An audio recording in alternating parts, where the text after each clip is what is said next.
Hey there, Willowbrook, and thanks so much for doing our daily Devo. Today we are in Micah chapter 5, verses 2 through 5. And I'm standing here in front of a world map. You've probably seen it before if you've watched our videos very long. Between mine or Jared's, this has been in the background of some of our videos. This hangs in our office, but prior to that, it hung in Jared's office, in his office when we lived in Texas. And so when we moved here, we hung it in our office. Jared actually made this. It's made of pallet wood that then he took a stencil of the world and painted it, and we kind of love it. We love it because we love the world. Jared and I are not from the same town, but we're both from small towns in East Texas. And we have really fond, wonderful memories of growing up there. And we love where we're from, but as we began to get outside our small towns, we discovered there's this whole big, huge world full of exciting and wonderful things to explore. And we have gotten to explore some of them. Jared has traveled more than I have. He's much more adventurous than me. But we have been to places that TripAdvisor tells you have to check this out. This is really cool. The places that are on your bucket list, we have checked some of those off. We have sought out to see things in the world that are just these amazing creations of God, and these even things in this world that you look at and you go, wow, how did man even do that? I mean, it'll just blow your mind. And I think that we find it even more significant because we are not from a place where tourists come, to see anything really. There's not a lot of things that are notable about our small East Texas towns. And I thought about that as I thought about our passage today. Verse 2, it actually starts like this. It says, "But you, O Bethlehem, are only a small village among all the people of Judah, yet a ruler of Israel, whose origins are in the distant past, will come from you on my behalf." This is a prophetic word out of the book of Micah, and it is saying, hey, Bethlehem, you teeny tiny little village, you small town, I'm about to do something so big. Out of this whole big, huge world, right about here, there is a prophecy that from Bethlehem will come a ruler of Israel that we know to be the Messiah of the world, the one that would come to rescue Israel, to rescue the rest of the world, all the Gentiles, and then on for generations out of this small, insignificant town, the Messiah of the world would come.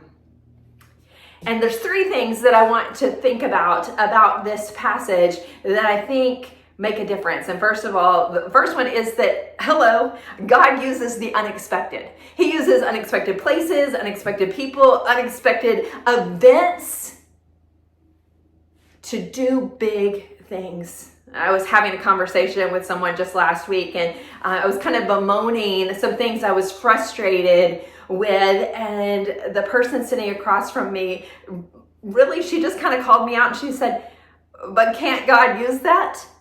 And it was such this wonderful reminder that I needed to hear. Yeah, actually, God can use that. The things that in my logic don't make sense, God can use. The things that seem insignificant, God can use. God is in the business of the unexpected. So whatever you're walking through today, whatever feels like too big or too impossible, God is in the business of the unexpected. The second thing is that this passage that we're reading about here in Micah was written 700 years before it would actually take place. This prophecy of Jesus was God at work long before Jesus would actually show up. God was promising his people that he would send a ruler for Israel, that he would send someone to save his people. But it didn't happen right then. It wasn't right then. But God always keeps his promises. He is in the business of keeping his promises. And I think for many of us, we are believing that God keeps his promises, and we should be expectant for that. But we should also realize that God functions on a timeline that is not ours.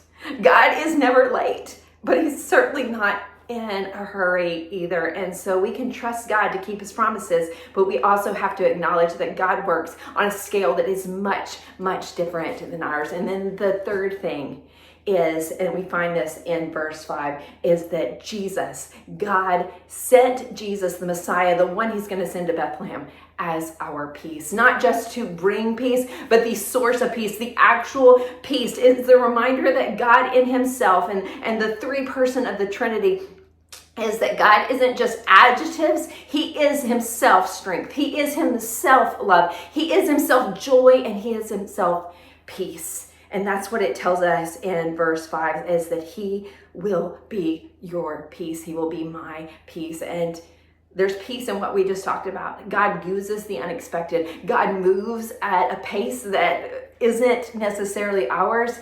And there is peace to be found when we trust in a God who we acknowledge is way bigger than all the things we could think of. And he works outside of time and space, and that he keeps his promises. We can trust him because he is a trustworthy God who moves and is living and wants to show you and be near to you and be present with you and be your strength and your refuge and your peace. Oh, Willowbrook, I love you, and I hope that you'll have a happy Wednesday.